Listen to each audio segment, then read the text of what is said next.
Okay, Phil. So Chip, should we get started? Yeah, go ahead. It's 1:45. All right. Good afternoon, everyone, and thank you for rejoining us. This is the last, but I think a very important topic to talk about. In July, the city of Cleveland has issued a tax abatement study, which looks back on the history and outcomes of a tool that the city has been using.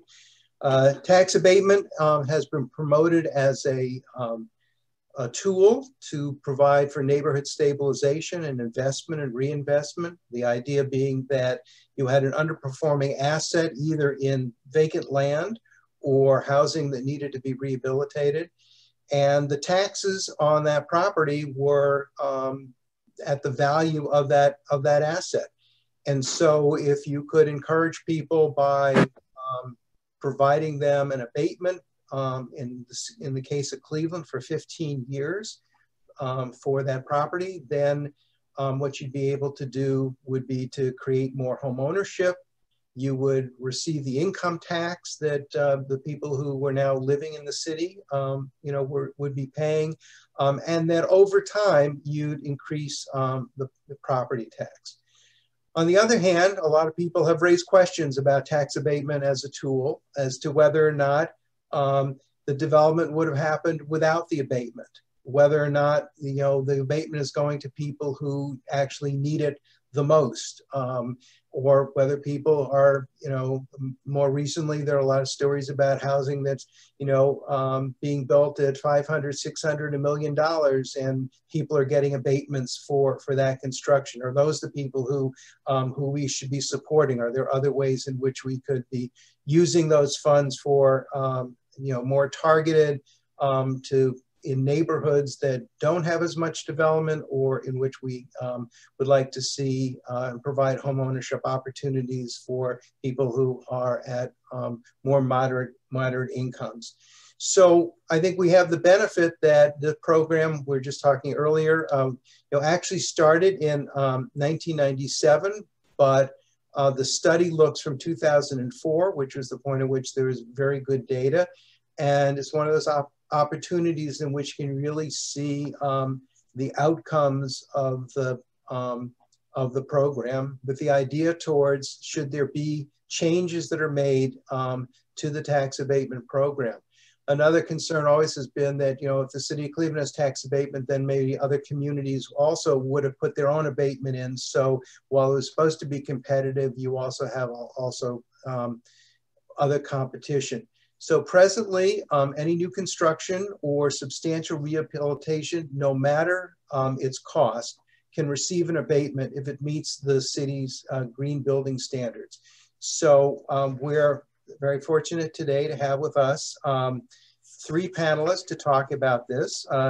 Tanya Manise, that many of you know, who has just recently become the new president and CEO at Cleveland Neighborhood Progress, is here because of her role as the Director of Community Development for the City of Cleveland, and was responsible for the guidance of this program. And prior to joining the City of Cleveland, Tanya was the Director of Economic Development for the City of Shaker Heights. And as Chip likes to note, she has a master's degree in urban studies with a concentration in economic development from Cleveland State's Levin College of Urban Affairs.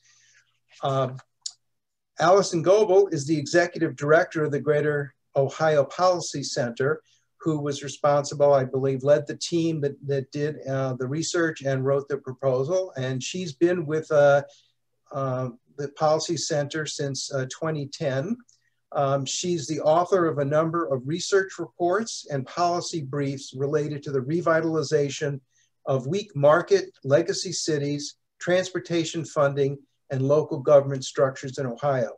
She holds a PhD and an MA in anthropology from the University of Illinois, Urbana-Champaign, and received her BA from Miami University in Oxford, Ohio.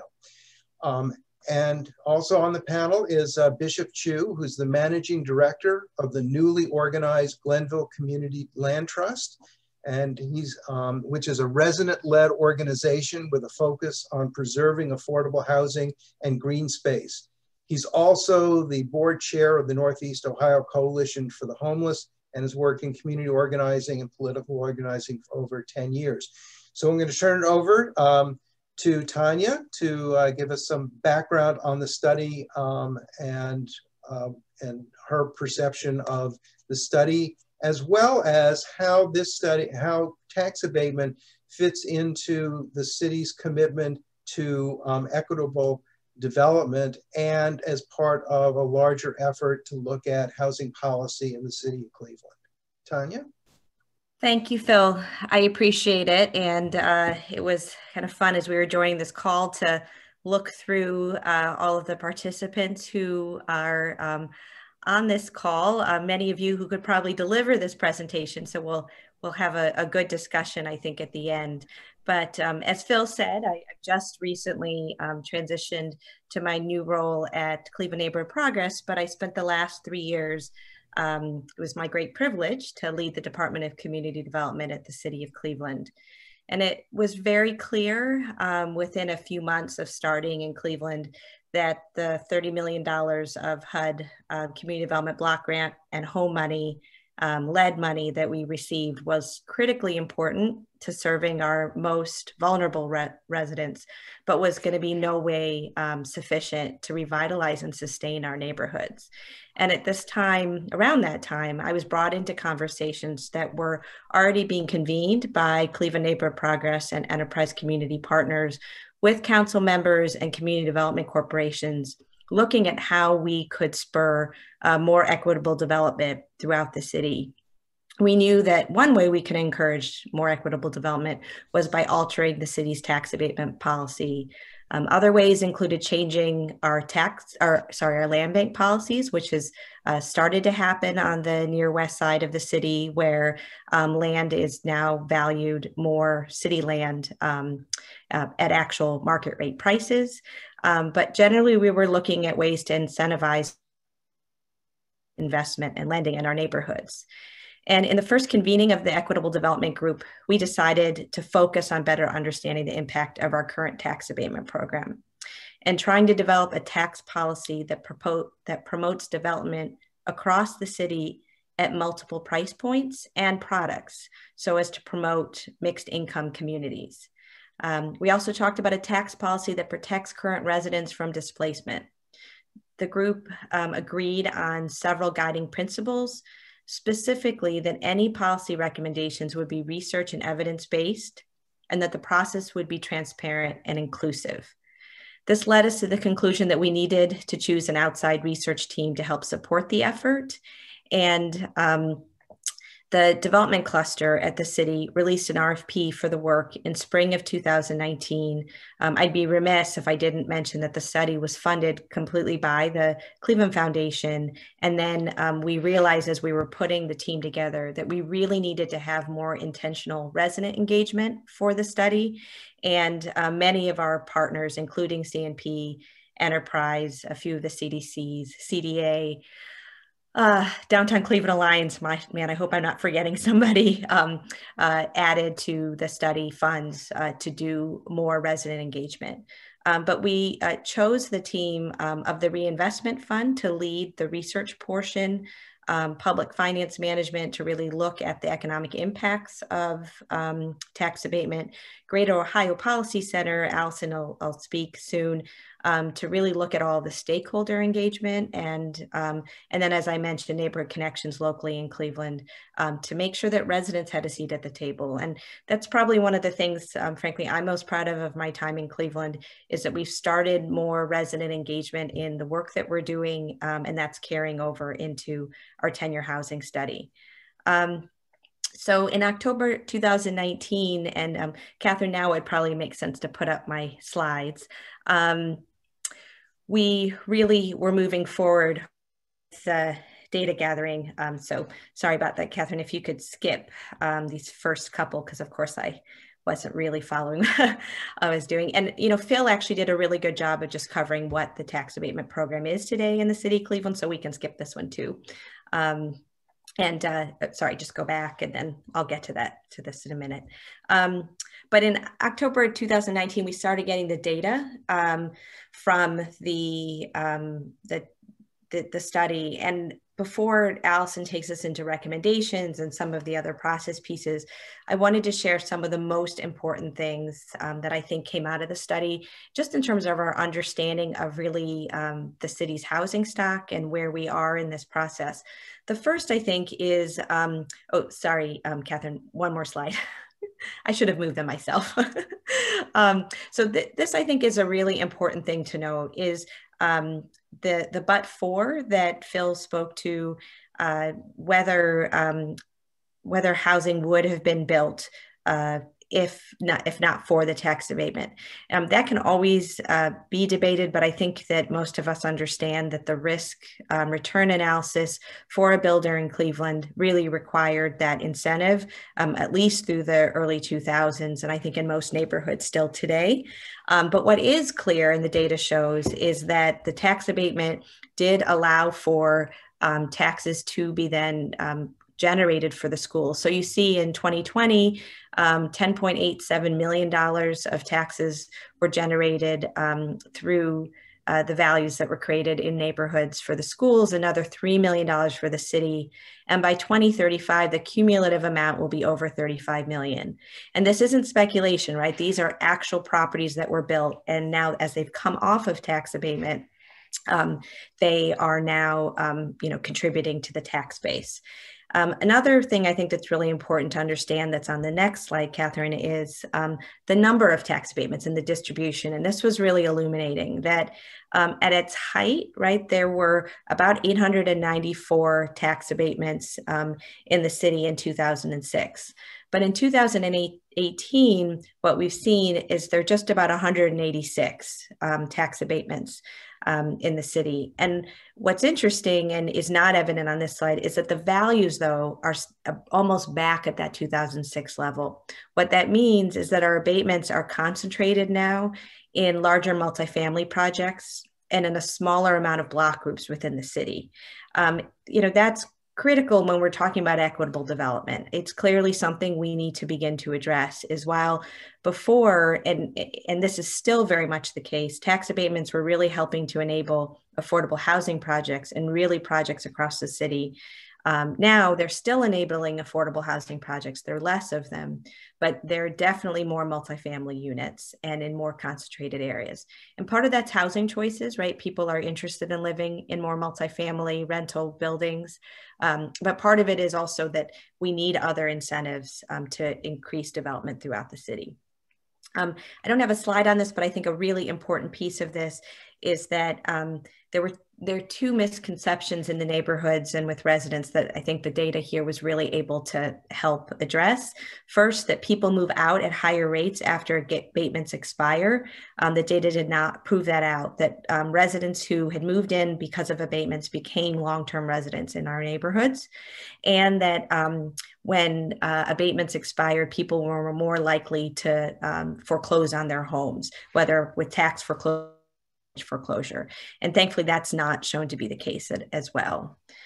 Then on the next slide, I think the most important and, oh, sorry, I've already done the abatements are being more concentrated slide. I think the most sobering part of the study was really to see that our neighborhoods are weaker than we had expected in terms of tax abatement in and of itself being able to intervene and change the development patterns in the city. It's no surprise high pressure neighborhoods, the neighborhoods where it's becoming very expensive to own a home, are right around downtown Ohio City, Edgewater, and then a little bit right around University Circle. But I think what's important is that's 3% of the block groups in the city, while 267 block groups, almost 60%, are still declining in value, where really people's income would allow them to purchase considerably more house.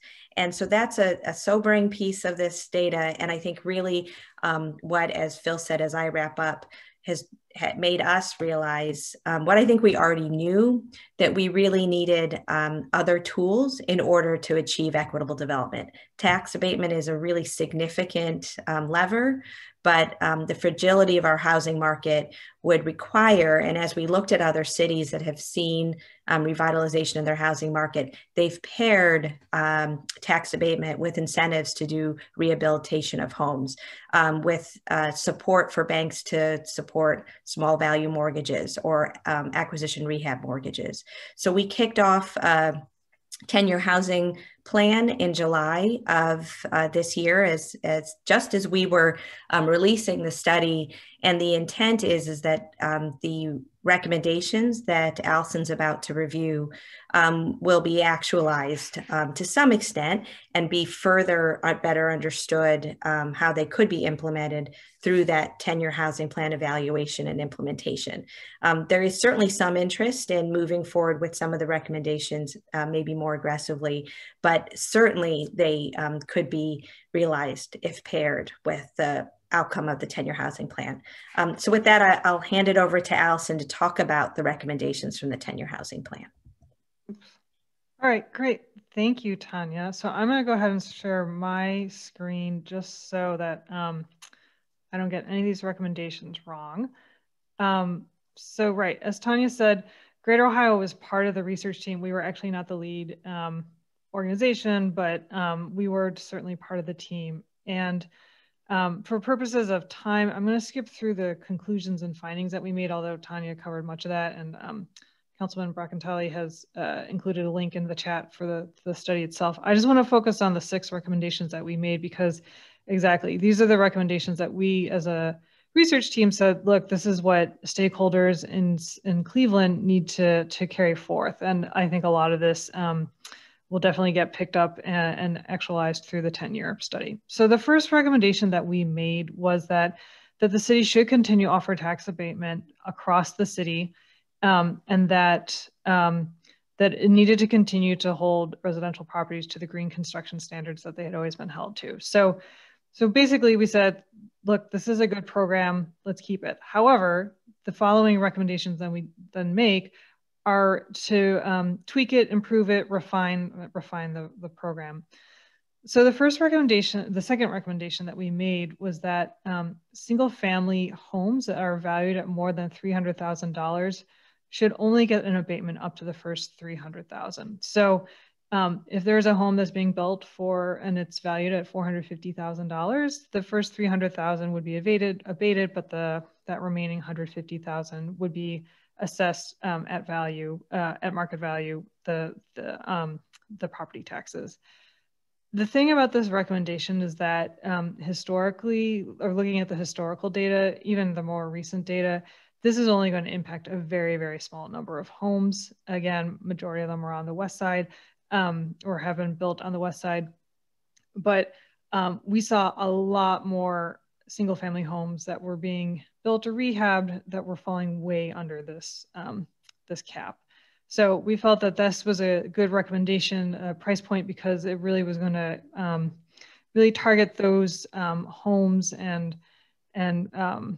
taxpayers who were likely to already be paying, being willing to pay, no matter sort of what the circumstances are around tax abatement. The third recommendation that we made then focused on multifamily projects. And there we said that if a developer was going to build a multifamily project and it was going to be valued above, or the abatement would be valued above $5 million, the developer needed to prove that the abatement was necessary, creating, essentially a pro forma that showed, but for the abatement, this project could not move forward.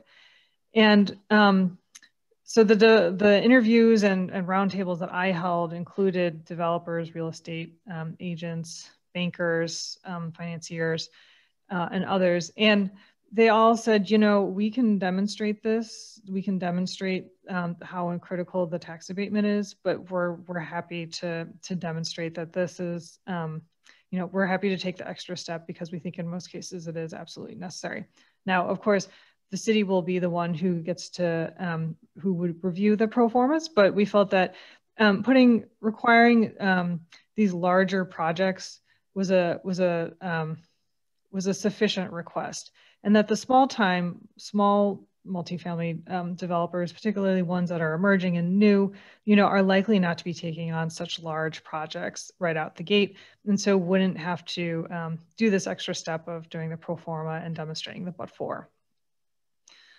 The fourth recommendation that we made was that that in the block groups, that are experiencing high displacement pressure, so basically those areas in blue that Tanya showed on her map, that a community benefits agreement framework needed to be established for those areas, and that there would be developers who are doing multifamily, they would be the ones subjected to this community benefits agreement framework. And the reasoning here is that we know that that of course there's some stronger markets and weaker markets in the city. We didn't want to disrupt any nascent development that may be occurring in weaker markets, and so a community benefits agreement, developers often feel is an extra step, can be onerous, and so we wanted to make sure that that said, that developers were contributing to the fabric and character of neighborhoods, particularly those neighborhoods that were experiencing displacement pressure that were maybe impacting legacy residents. And the community benefits agreement, this is a very broad, while the community benefit agreement is a fairly specific term, in our conceptualization, this can be very broad and could include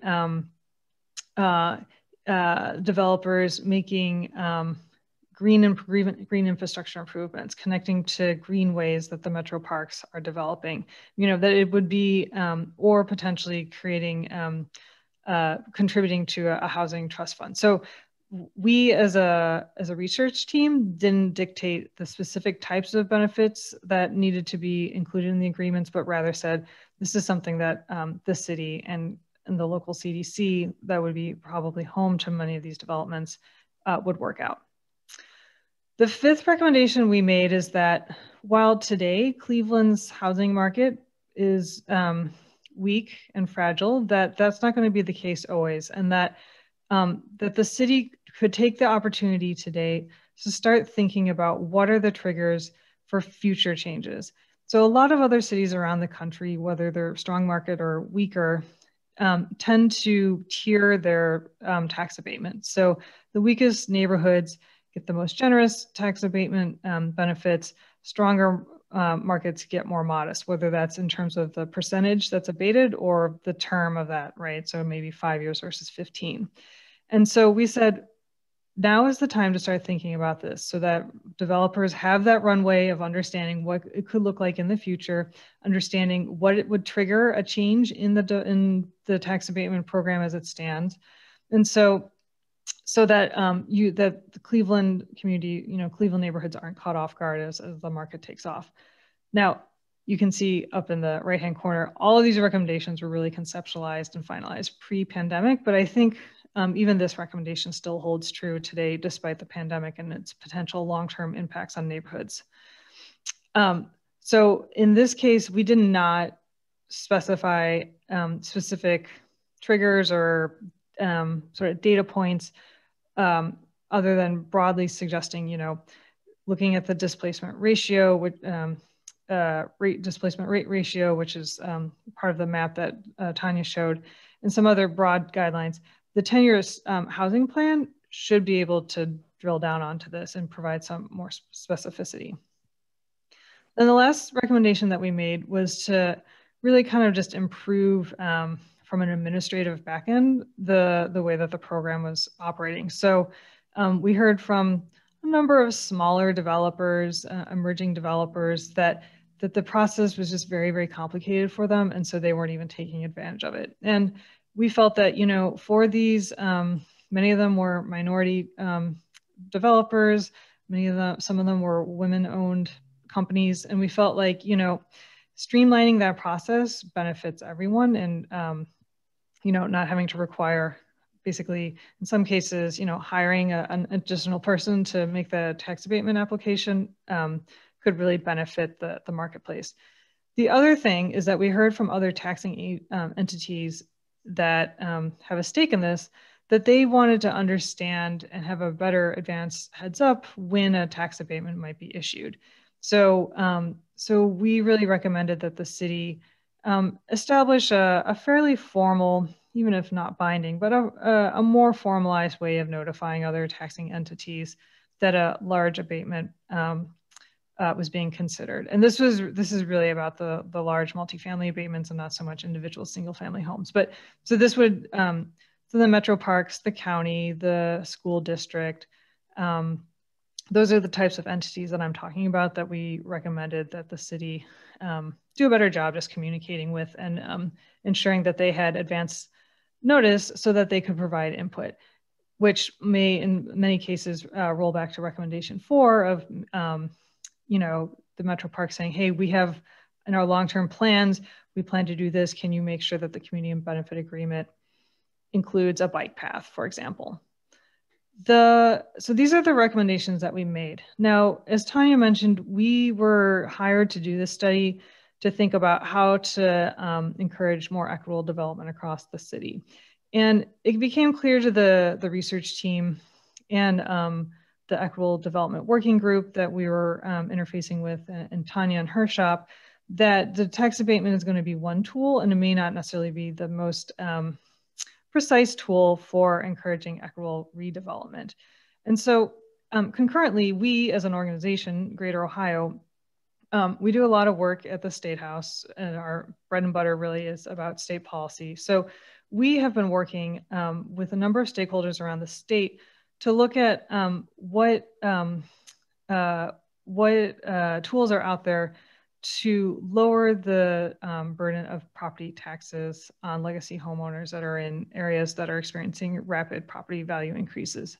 So basically, longtime residents in gentrifying neighborhoods, what could we do to help, what can we do to help them and their increasing property tax bills? So while this is this would be a local solution, it needs state authorizing language. Only the General Assembly can pass laws that dictate how taxes are collected, even if it's at the local level.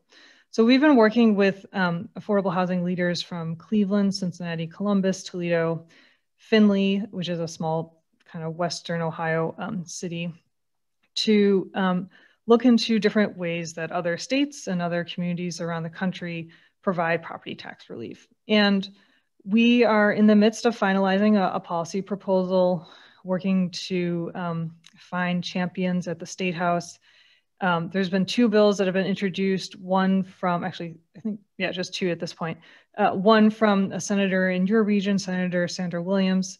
And we think that Senator Williams's bill, another bill from Senator Craig here in Central Ohio, have a lot of good elements. We think that there's ways to maybe tweak or improve those. And so we're working with them and then looking for Republicans who would be interested in this so that it has a good chance at the State House. We have, I have here a link if you're interested in providing support on this issue. This link here in the email helps us record interest, and then also, you know, in the future, potential folks who might want to testify or provide stories around what kind of tax burdens they may be feeling or that they're observing, and that how, you know, that threatens longtime homeowners and sort of the longstanding fabric of a community. So this tool, this property tax relief work, while not explicitly part of the tax abatement study per se, it was made very clear to us early on that the Equitable Development Working Group, that the city wanted to stay very closely informed on this work. And like all state policy, it takes like 5 times longer than it should, because that's just how state policy is made here in Ohio.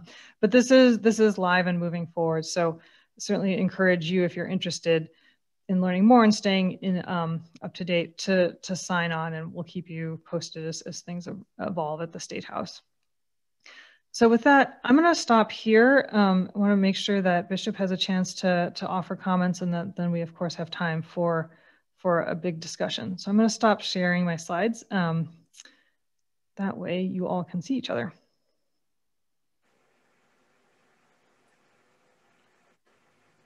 Thank you very much, Allison. And we will move to Bishop. Good afternoon. I would just like to add a little bit to the introduction that Phil gave. Prior to joining the Glenville CLT, I managed the Land Trust Program and Neighborhood Housing Services of Greater Cleveland for 2 years. When I look at the study, there's no doubt that after the foreclosure crisis, our city in Northeast Ohio took it very hard, and we haven't yet come back from that. There's no denying that. Likewise, we also can't deny that displacement, gentrification, and are products of the tax abatement program. It's also a source of price inflation for interested home buyers, and it's also an incentive for demolition over repair. In my experience with many of my homeowners in the Land Trust Program, they received the 15-year tax abatements when they came in. To be a part of the Land Trust Program, in order to purchase a home, you have to be within 60 to 80% of the area median income.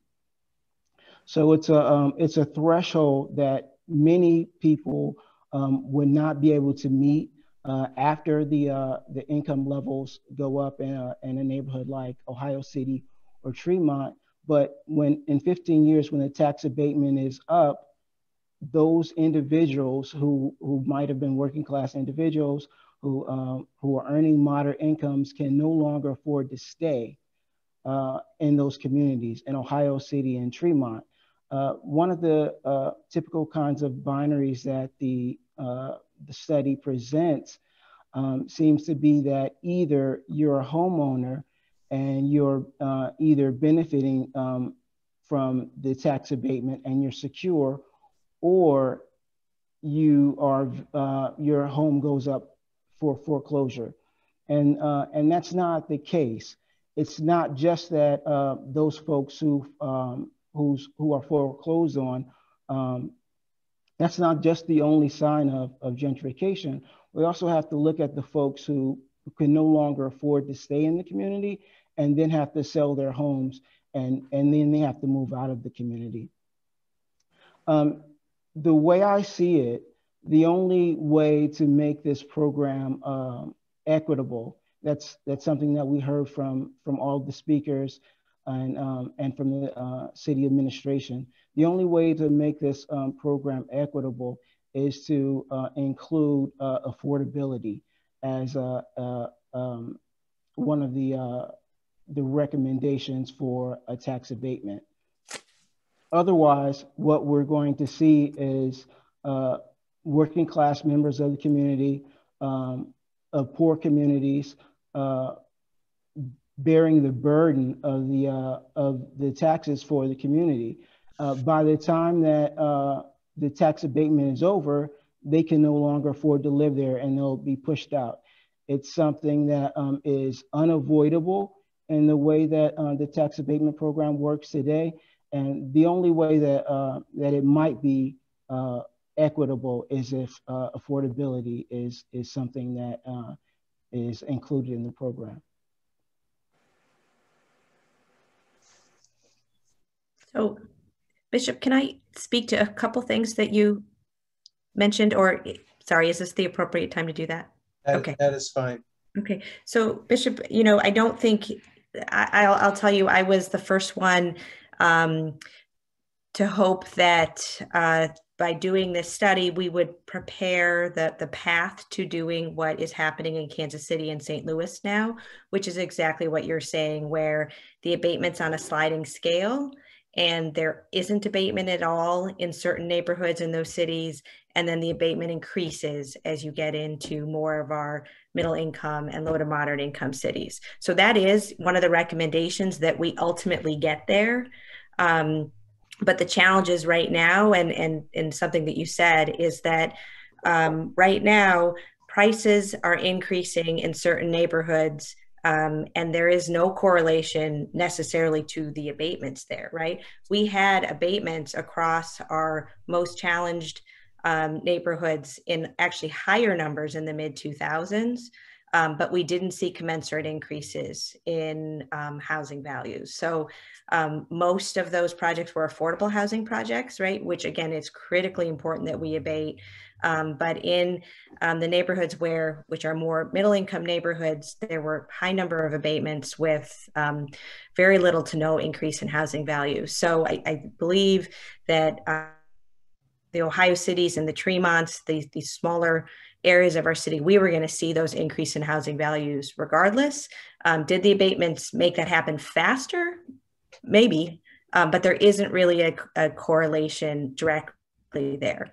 I think your main point, though, about ensuring that people who have lived in communities for significant amounts of time, who have invested, who have been there when the communities weren't strong, are able to stay is, I think there are two ways we're trying to address that. The first is through the community benefits agreements. In other cities, what we're seeing is that if you can take dollars that are coming from projects that are higher end projects and allow those dollars to go towards home repair and rehab and things for people who have been in the neighborhood a long time, that can help them keep their property values up, and then more importantly, stay in the neighborhoods. And then the biggest part is what Allison talked about, which would require state level change, which is putting in place provisions that protect long-term residents from rapid increases in their property taxes, or in some cases, like literally caps them, or residents that are of a certain age literally doesn't increase them until they sell their home. So there are many variations there, but we can't make any of those changes locally until we change at the state level. And then, sorry, just the last one is that idea, and you're right, that if you can tear down a home and build a new home, that's even more value that's created. But the vast majority of demolitions in the city of Cleveland have been done either by the City Land Bank or by CCLRC based on demolition orders that were put forward. And the only way we can incentivize rehabilitation right now is tax abatement on the improvements to a home. So that doesn't happen enough. That's one of the things we're really going to try to simplify from Allison's recommendations.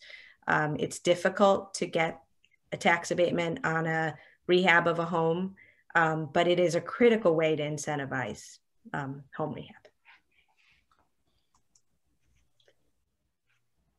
So I guess just a follow up, one of the questions that came in while you're talking was whether if there is gentrification in some of these neighborhoods, even if it's not connected to tax abatement, should abatement still be provided in those specific neighborhoods? Is it time to implement that idea of thinking about some neighborhoods have gotten to where you see a healthy enough real estate market, and others clearly, I mean, even if it's only 3%, should those ones still be receiving the abatements at this time?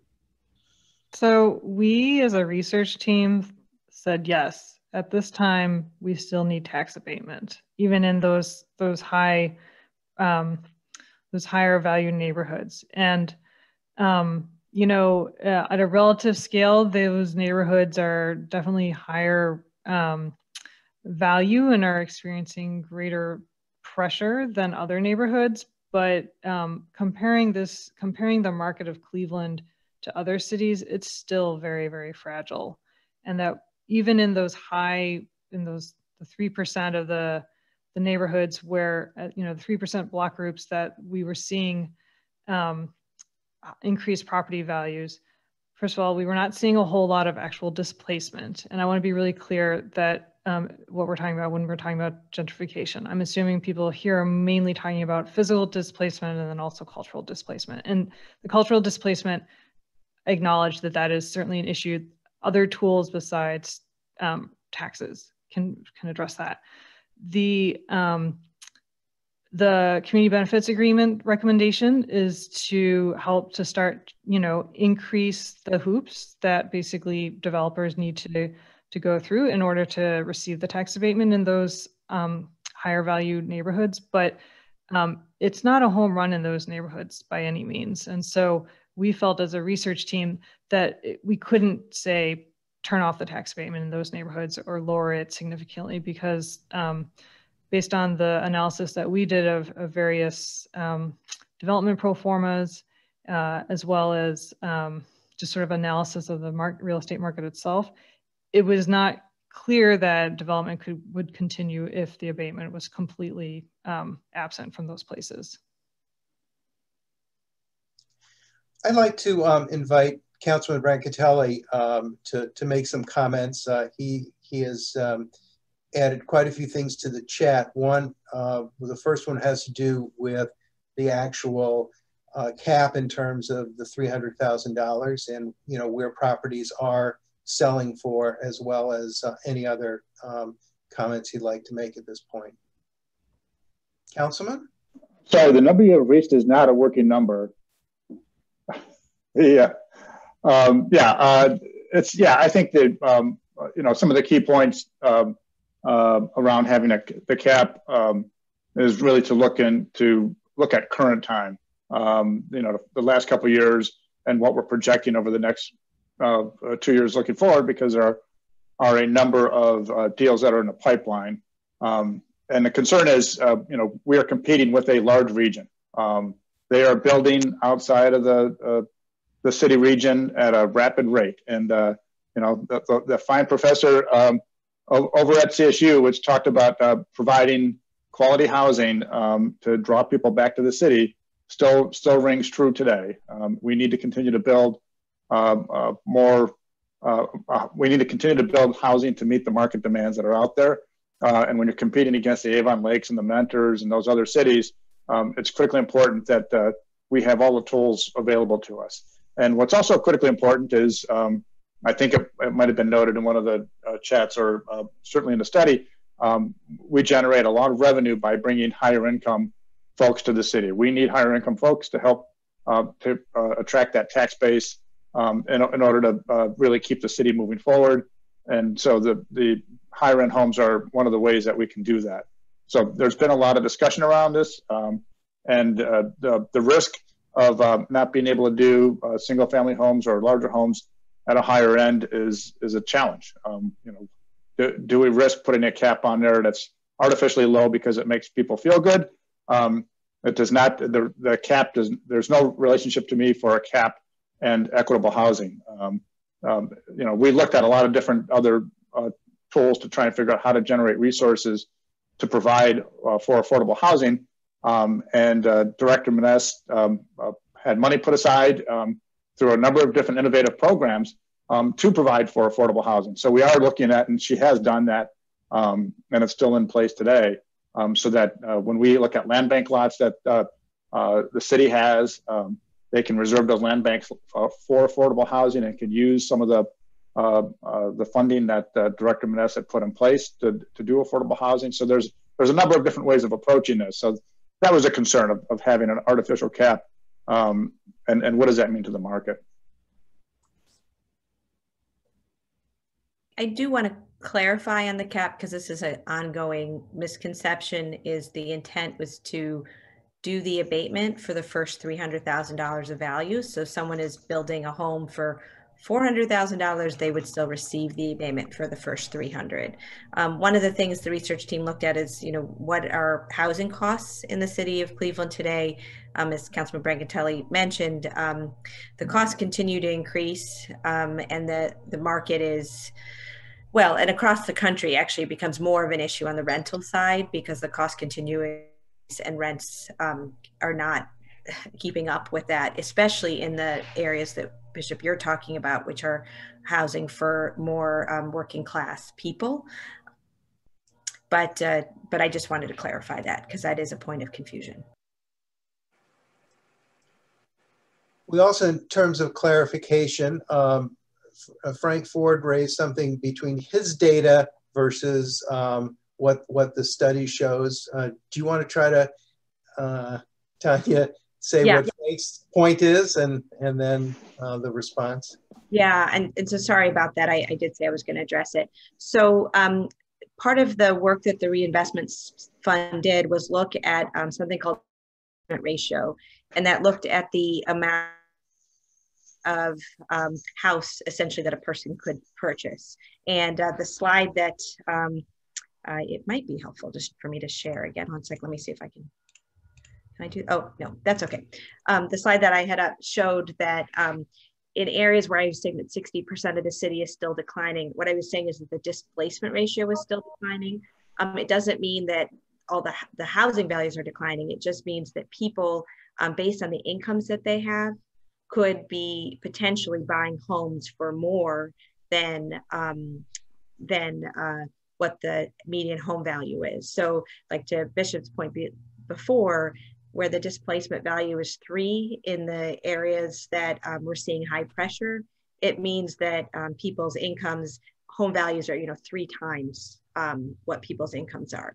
In areas where it's declining, that means that people's incomes, the housing values are less than what people's incomes could afford for a mortgage that's at 30% of your housing costs. So very different than what Frank was talking about earlier.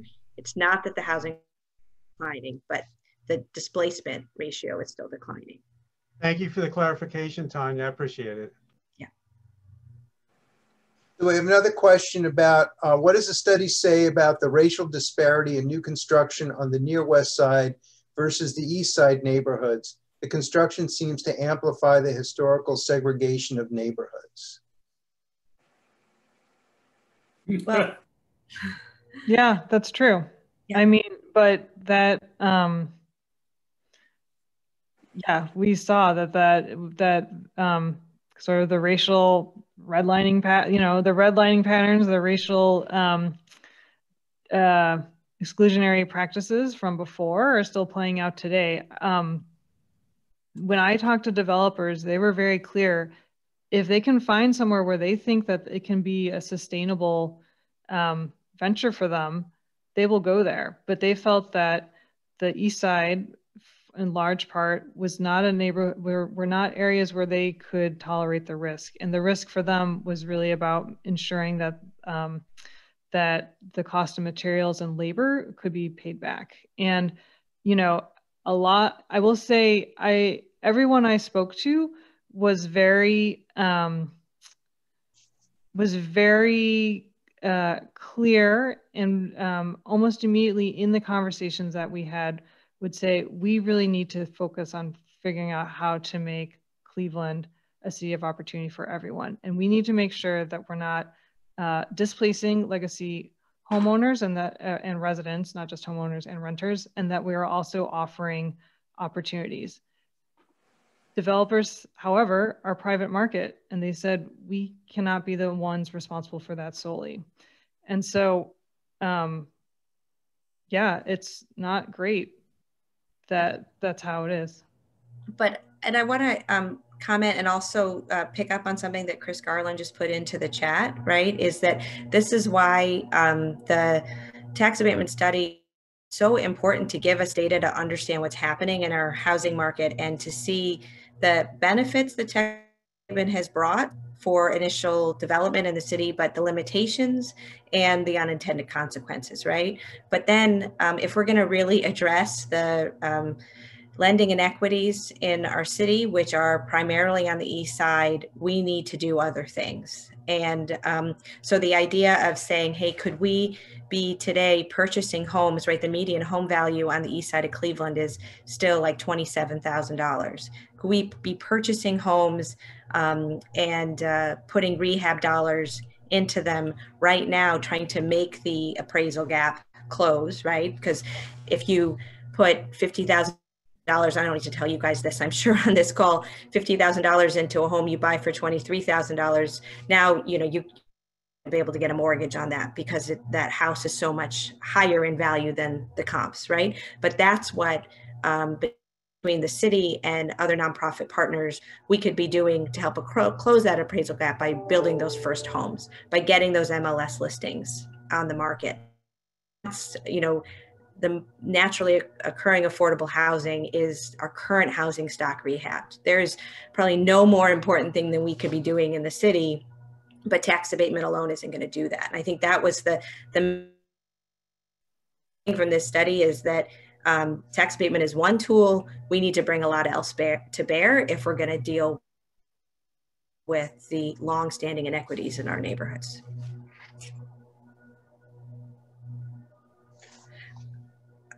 Let me just follow up on that, because one of the things that I thought was very interesting in the study that I don't think a lot of people have realized is that multifamily has become 85% of the units that are abated, but that the value of those is pretty much the same value over time. So we have a lot less things being constructed, but we are giving away the same amount of value. And I think it raised two questions. One, in terms of thinking about priorities, particularly, and I know that in earlier discussions today, people are very concerned about bulk buyers who are going into neighborhoods, even in old Brooklyn, one block, 60% old, and scooping up these houses, which do not then become available because many of them are just put into rental. So they're not becoming home ownership opportunities. So tax abatement was originally, I think, conceived that we were going to create an incentive for people to become homeowners in neighborhoods in which you take the chance knowing that you're getting this benefit. So here's a tool which was initially put in that format that isn't being used that way because so few of the abatements are actually now going for single family housing. The second thing that's part of that is in terms of this movement towards multifamily is that one of the things I found very interesting was the length at which the report went to go out and get community, neighborhood, comments. And a majority of those comments were that if you were going to, do multifamily housing, shouldn't there be a requirement that some of it meet affordability needs? That if all you're doing is creating units that are, high rental in hot markets, that, that doesn't really do anything. It would, from Tony's perspective of, yes, there's income tax, but from the standpoint of neighborhood stabilization, how are we meeting the affordable housing needs when we're using this tool? So I think it's this question of, this movement and what we discovered about multifamily housing, what your thoughts or comments, about that are from those two perspectives. Allison, I can start. I think that, and I'm reading the chat at the same time because they're very similar questions, concerns, right? So no question that one of the biggest things that was a concern from the study was the fact that I want to actually clarify. I don't think there's a concern that we're building multifamily, right? That's fine. Multifamily in and of itself is not the problem. And I don't think that more luxury housing is really the problem. The problem is we don't have the tools to incentivize single family housing. We have the issue that you brought up about the fact that investors have a line of credit and quickly buy up homes quicker than our CDCs do, or possibly could. And then the CDCs don't have the lending products to do the kind of rehabs that they need to do, right? I think that they're largely two separate issues.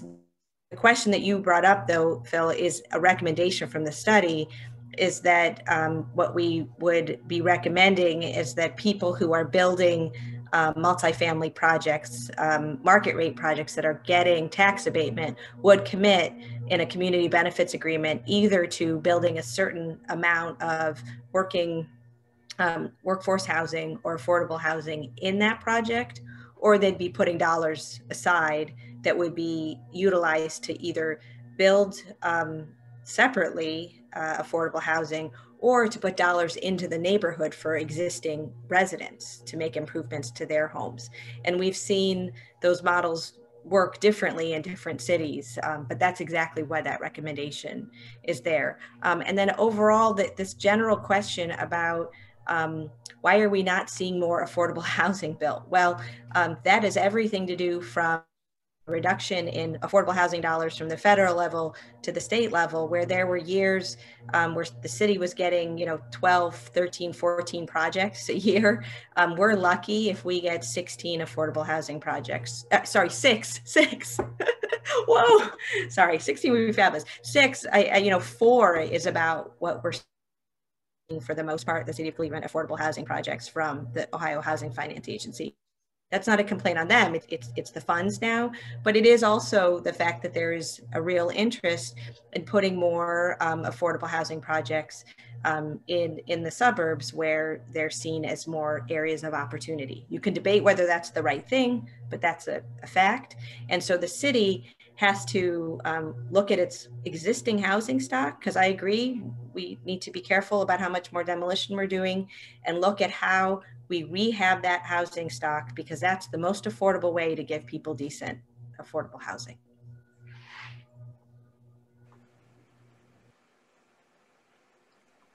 Allison, any comments or?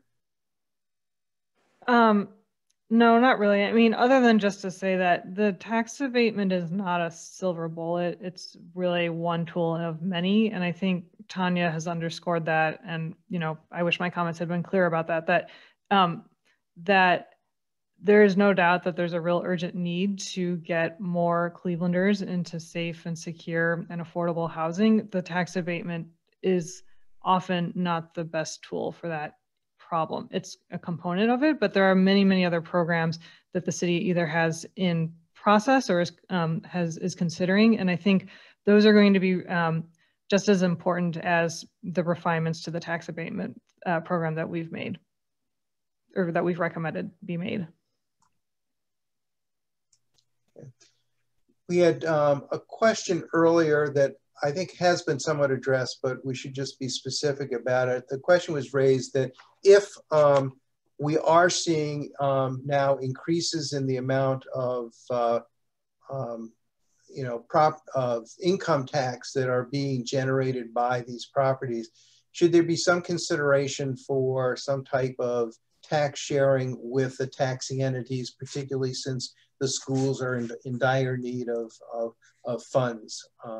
And so thoughts about any way in which, once you begin to recapture some of these funds, that there could be some type of division, so we provide other funds to taxing agencies.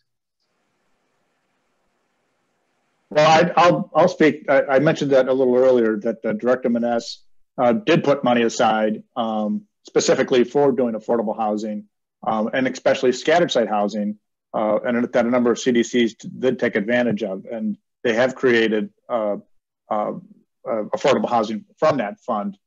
So that is being done by the city already. You're not, the taxing dollars that come into the general fund.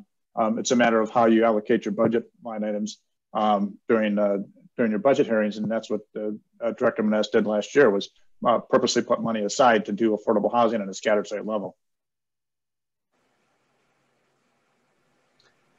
We also had a comment that just should be shared, that people, Sally Martin from Housing Director in South Euclid, has a concern about the county's appraisal process. The valuation of new construction seems inflated.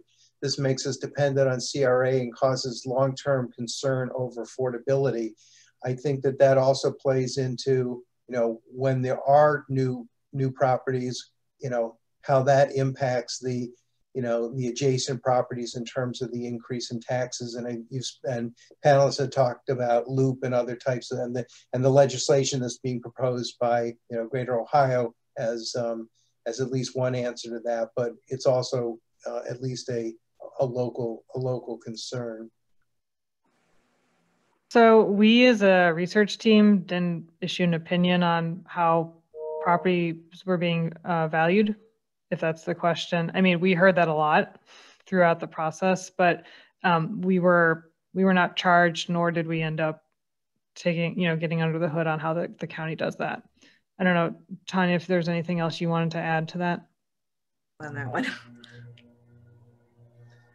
All right, and another question is that, are there any additional thoughts about the potential for community land trusts to act on two fronts, both to prevent the continued churn of properties to out-of-state LLCs and to establish affordability hubs in the city's neighborhoods. What policies could be advocated to increase the role of these land trusts?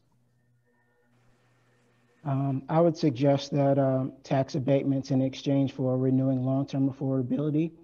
That's something that has to be instituted in order to spur land trust in the city.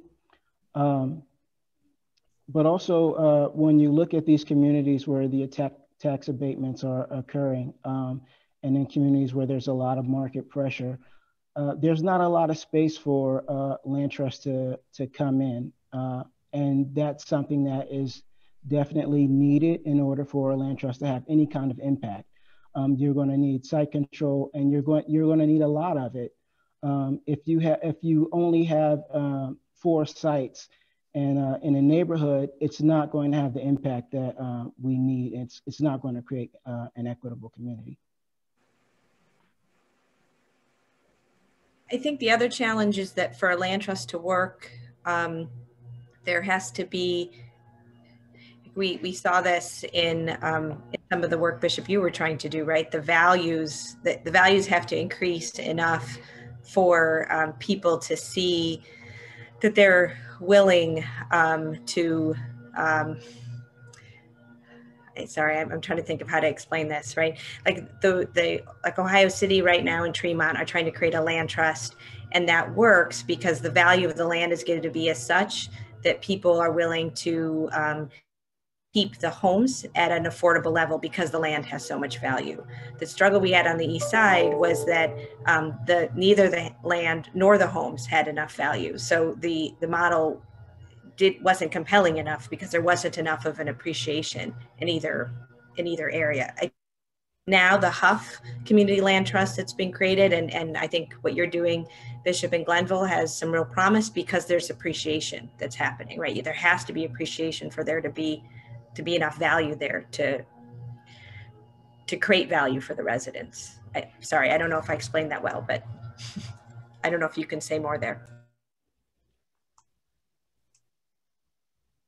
Right. I think one of the issues that Tanya was speaking to is that you have to be able to afford you have to be able to get a mortgage, and it's a conventional mortgage that you're going to have to be able to get. And in some of these communities where the costs are so low, where the comps are so low, it's just not something that can happen through the lenders that we're seeing in Ohio and in Cleveland today.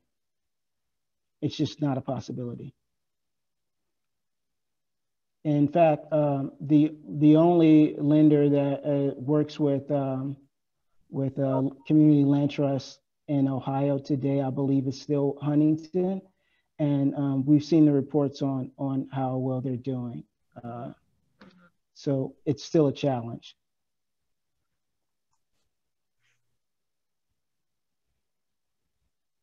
Thank you, Bishop. So there were a number of comments about this question, whether at the end of the term, whether people can afford to pay the taxes that have increased. I know there are also proposals in some cities in which they have, over the last 5 years, it begins to decrease, which then gets people more prepared.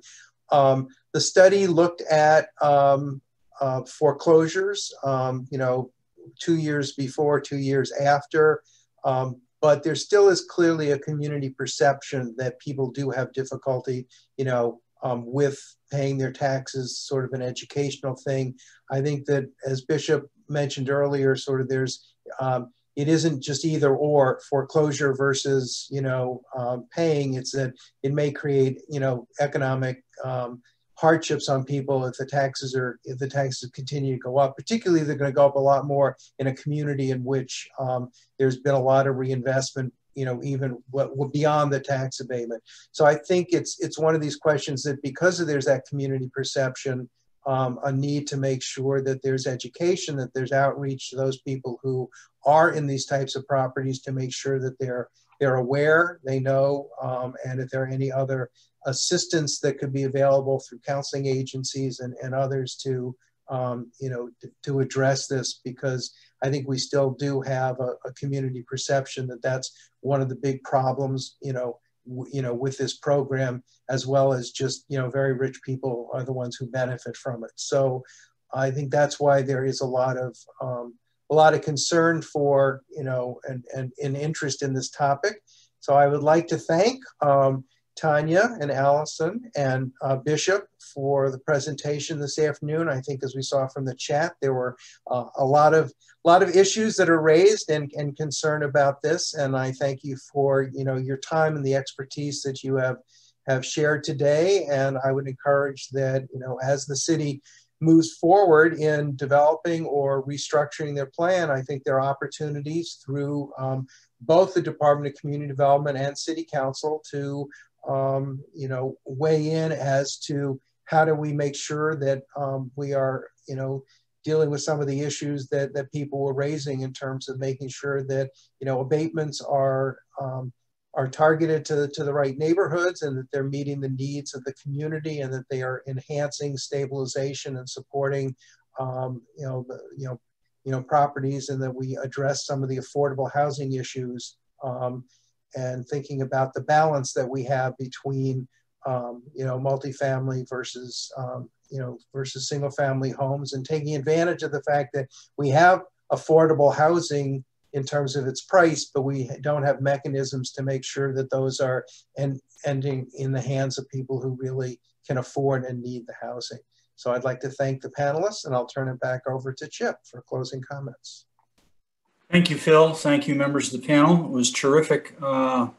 We've been doing these for 31 years, and we've had I never would have believed when the pandemic hit and they canceled our work at the Bonder Room at Cleveland State that we were going to have the kind of success we've had.